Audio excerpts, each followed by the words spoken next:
Hello friends, कैसे आप सब। उम्मीद करते हैं आप लोग बहुत अच्छे होंगे। स्वागत है आपका बायोजाम इंस्टीट्यूट में। आज हम बात करने वाले हैं बीडीएस के बारे में। देखिए, बहुत सारे बच्चे नीट के एग्जाम देते हैं और नीट के एग्जाम देते हैं तो बहुत सारे लोगों को एमबीबीएस नहीं मिल पाता है। जब एमबीबीएस नहीं मिले तो क्या करें, तो दो चीज होता है। मेनली देखा जाता है कि दो चीज होता है। एक लोग जाते हैं बीएमएस की तरफ, एक क्या जाते हैं बीएमएस की तरफ, एक जाते हैं बीडीएस की तरफ। तो बहुत सारे लोगों का है कि नहीं, हमको बीएमएस नहीं करना है, तो बीएमएस नहीं करना है भाई तो बीडीएस कर लो। ठीक है, तो देखिए बहुत सारे लोगों का इंटरेस्ट नहीं है बीएमएस में, जब बहुत सारे लोगों का बीडीएस में इंटरेस्ट नहीं है, दांत कोई एक स्पेशली नहीं है, तो अपना इंटरेस्ट पे कोई भी दुनिया का काम आप चूज कीजिए। जब उसको करना है, आपको जीवन भर करना है, उतना हम वक्त दे रहे हैं, 5 साल 10 साल वक्त लगा रहे हैं किसी चीज में, तो ऐसा चूज करें कि जिसमें हमको मजा आए, जिससे हमको इंटरेस्ट हो। कभी हार्ड वर्किंग कीजिएगा ना तो नहीं आपको बुझाएगा। ठीक है, तो ये क्या चीज होती है कि आज हम इसीलिए आपको मैंने सोचा कि एक वीडियो के तौर पे आपको बना के बता दिया जाए कि एक्चुअल में बीडीएस होता क्या है। तो अगर आप एमबीबीएस नहीं होता तो इसके तरफ भी जा सकते हैं। किसके तरफ से?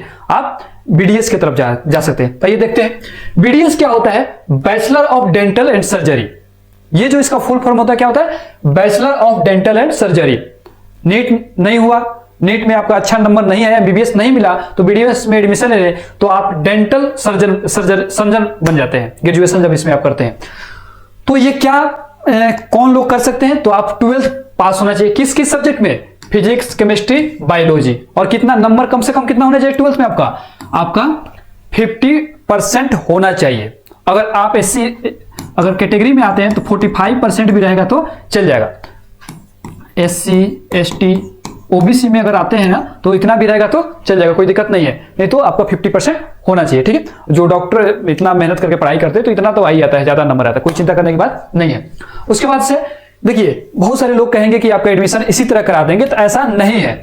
बिना नीट के एग्जाम के आपका नहीं होगा, नीट के थ्रू ही जाएगा, काउंसलिंग के थ्रू ही एडमिशन होगा। जितने भी डॉक्टर के कोर्स हैं, इवन बीएससी नर्सिंग भी है, उसमें भी क्या है, नीट के काउंसलिंग के थ्रू ही आपका एडमिशन होगा। कोई अगर कुछ कह रहा है तो सरासर क्या कर रहा है, गलत कर रहा है, उस पर बात पे विश्वास नहीं करना है। ये इसको कंट्रोल करता है एक बॉडी, इसका नाम है डेंटल काउंसिल ऑफ इंडिया। ठीक है, उसके बाद से ड्यूरेशन इसका देखा जाए तो एमबीबीएस की तरह नहीं होता है 5.5 साल की। ये कितना होता है?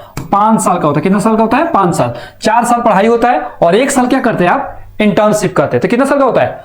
5 साल का होता है। ठीक है, ये सारे बेसिक चीज था। और आइए देखिए क्या होता है। देखिए, अगर आप बीडीएस नहीं कर पाते हैं, ग्रेजुएशन नहीं कर पाते 5 साल का, उसमें पैसा भी ज्यादा लगता है, तो आप इसमें डिप्लोमा भी बहुत सारी चीज में कर सकते हैं। हर चीज में डिप्लोमा होता है, तो इसमें भी डिप्लोमा है। Diploma in dental material, diploma in dental hygienic, diploma in dental technician, diploma in para dental.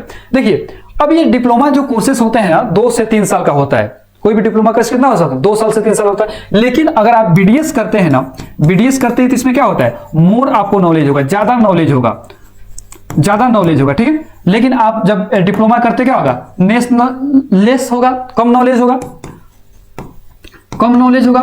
देखिए, इसमें आप डीप जानते हैं, कोई भी चीज को क्या जानते हैं, डीप स्टडी करते हैं। इसमें क्या कीजिएगा, आप लेस कीजिएगा, कम कीजिएगा। ठीक है, तो ज्यादा बेहतर होगा। अगर आप चाहते हैं कि डेंटल में जाएं, डेंटल डॉक्टर बने, दांत का डॉक्टर बने, तो आपसे हम कहेंगे कि आप बीडीएस करें, ज्यादा बेहतर होगा। ठीक है, ये कोर्स जो है क्या होगा, ज्यादा बेहतर होगा। तो पैरामेडिकल भी आप कर सकते हैं, ऐसा नहीं है कि आपको यही करना है। ठीक है, अब आगे हम बात करते हैं कि इंडिया के टॉप 10 अगर आपको करना है तो टॉप 10 डेंटल कॉलेज कौन कौन से है, कहां से किया जा सकता है सर, तो आपको हम बता रहे हैं। ठीक है, देखिए, इंडिया के टॉप 10 बीडीएस कॉलेज, ठीक है, और एनआईआरएफ डाटा के हिसाब से, ये हम अपने तरफ से डाटा नहीं बोल रहे हैं, कौन बोल रहा है? एनआईआरएफ, जो मेडिकल जितने कॉलेज होते हैं, एमबीबीएस को होते हैं, सभी कॉलेज को क्या कहता है, रैंक करता है। अलग अलग क्राइटेरिया के अनुसार क्या कहता है, रैंक करता है। तो हमने क्या किया है, 10 मेडिकल कॉलेज जो टॉप है इंडिया के, उसको लिस्ट यहां पर दिए ताकि आपको समझने में और आपको एडमिशन लेना होगा या आपको जो भी करना होगा आपको आसानी होगी। ठीक है, अगर कोई भी तरह का आपको प्रॉब्लम आ रहा है एडमिशन से रिलेटेड, काउंसलिंग से रिलेटेड, तो आप हमारे दिए हुए नंबर पर संपर्क कर सकते हैं और हमारी टीम से बात कर सकते हैं। पूरा गाइडेंस मिलेगा आपको हर तरह से, क्योंकि हम लोगों ने भी इस फेस को देखा है और इसमें कितना परेशानी होता है मेडिकल फील्ड में एडमिशन कराने के वक्त में। तो हम लोगों ने क्यों किया कि इस चीज को बता रहे हैं ताकि आपको आसानी हो। हमें जो प्रॉब्लम हुआ है आपको प्रॉब्लम वो ना हो, इसीलिए हम लोग इस चीज को बढ़ा रहे हैं। तो ये देखते हैं सबसे पहला Savita institute of medical technician and sciences, जो कि चेन्नई में तमिलनाडु के अंदर, Savita institute of medical technician sciences, ये जो सबसे टॉप कॉलेज, इंडिया का जो सबसे टॉप कॉलेज कौन सा है आपका, यही है, ठीक है। उसके बाद से हम लोग देखते हैं Manipal college of dental science, ये मणिपाल में है कि कहां पे है, कर्नाटका के अंदर है, ठीक है। उसके बाद से देखिए डॉक्टर डी.वाई. पाटिल विद्यापीठ, ये पुणे है, कहां है, महाराष्ट्र के अंदर, क्या है, महाराष्ट्र के अंदर, पुणे कहां है, महाराष्ट्र के अंदर, तो ये 3rd नंबर पे आता है। 4th नंबर पे आपको आता है Maulana Azad of dental sciences, ये है दिल्ली के अंदर, मौलाना आजाद जो कॉलेज है उसमें भी डेंटल का पढ़ाई होता है, आप वहां से भी कर सकते हैं, ठीक है। उसके बाद से आता है आपका A B. Shetty memorial institute of dental science है, मंगलुरु, ये है कर्नाटका के अंदर है, ठीक है। तो आप यहां से भी कर सकते हैं, ये आपका 5th नंबर पर। 6th नंबर पे आता है आपका एसआरएम डेंटल कॉलेज चेन्नई, ये है तमिलनाडु के अंदर है, 6th नंबर पे। अब आगे देखते हैं 7th नंबर पे कौन है, तो 7th नंबर पे Shri Ramachandra institute of higher education and research, ये चेन्नई, चेन्नई क्या है, तमिलनाडु के अंदर है, ठीक है। 8th नंबर पे है मणिपाल, ये मणिपाल है, ठीक है, Manipal college of dental science, ये क्या है, मंगलुरु कर्नाटका के अंदर है। उसके बाद है 9th नंबर शिक्षा और अनुसंधान, ये क्या है, भुवनेश्वर के अंदर है, उड़ीसा के अंदर है, ठीक है। 10th नंबर पे है जामिया मिलिया इस्लामिया, ये है न्यू दिल्ली में है, ठीक है। तो ये सारे इंडिया के टॉप 10 बीडीएस कॉलेज थे। अगर आपको लगता है कि आपको बीडीएस करना है, और देखिए दोस्त, बीडीएस करके भी आप अच्छा करियर बना सकते हैं। अगर आपको एमबीबीएस नहीं होता है तो आप क्या कर सकते हैं, बीडीएस भी करके आप अपना कोर्स, जीवन को क्या बेहतर बना सकते हैं। आपने देखा होगा अपने शहर के अंदर, अपने जो भी आप जहां पर भी आप रहते हैं, कि बीडीएस डॉक्टर भी बहुत अच्छा करते हैं और बहुत भीड़ रहता है उनके क्लिनिक में और बहुत अच्छा पैसा कमा रहे हैं।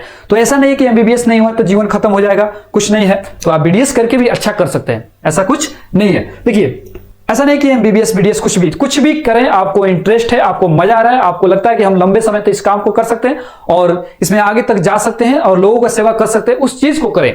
और जरूरी नहीं कि डॉक्टर इंजीनियर बन के, आप कुछ भी बन के आप इस चीजों को कर सकते हैं और अपनी लाइफ को बेहतर से बेहतर बना सकते हैं।